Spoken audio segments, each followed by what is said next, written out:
Hello everyone, welcome back to the channel. I'm Divyashri. In this video, we are going to discuss one PYQ a day keeps failure away. Okay, today's question on the screen. Which of the following tools are suitable for creating videos for teaching and learning? Okay, which of the following tools used for creative video and creative videos for teaching and learning? Which are they? That's none other than Edpuzzle and Screencast-O-Matic. Okay, Edpuzzle and Screencast-O-Matic are the tools used for creating videos for teaching and learning.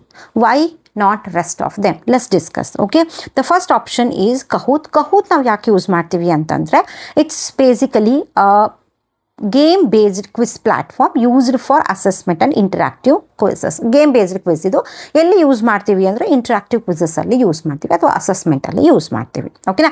So most repeated question ಅಂತ ಹೇಳ್ಬೋದು. ಎಲ್ಲ paper ಒಂದು question, ಈಗ for example set ಇರ್ಬೋದು, ನೆಟ್ಟಲ್ಲಿ ಕಹೂತ್ ಬಗ್ಗೆ ಒಂದು question ಬಂದೇ ಬರುತ್ತೆ.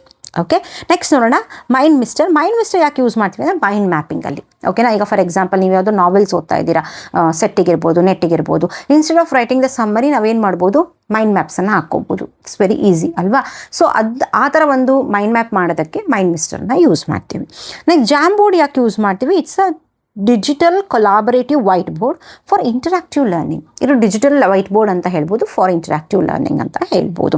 ಸೊ ಹಾಗಾಗಿ ADR not the correct answer for this question, but B and C ಅಂದರೆ Edpuzzle, Screencast-O-Matic are the tools used for creating videos for teaching and learning ಅಂತ ಹೇಳ್ಬೋದು. ಓಕೆನಾ? So this is my Telegram channel. Feel free to join this channel. Okay, what you have to do, like ಮಾಡಿ, share ಮಾಡಿ and comment ಮಾಡಿ. It's very important. I want to know how is the class. Okay, and subscribe ಮಾಡಿ. ಓಕೆನಾ? So next ಹೊಸ question ಜೊತೆ ಮತ್ತೆ ಬರ್ತೀನಿ. Until then take care. Bye ಬಾಯ್.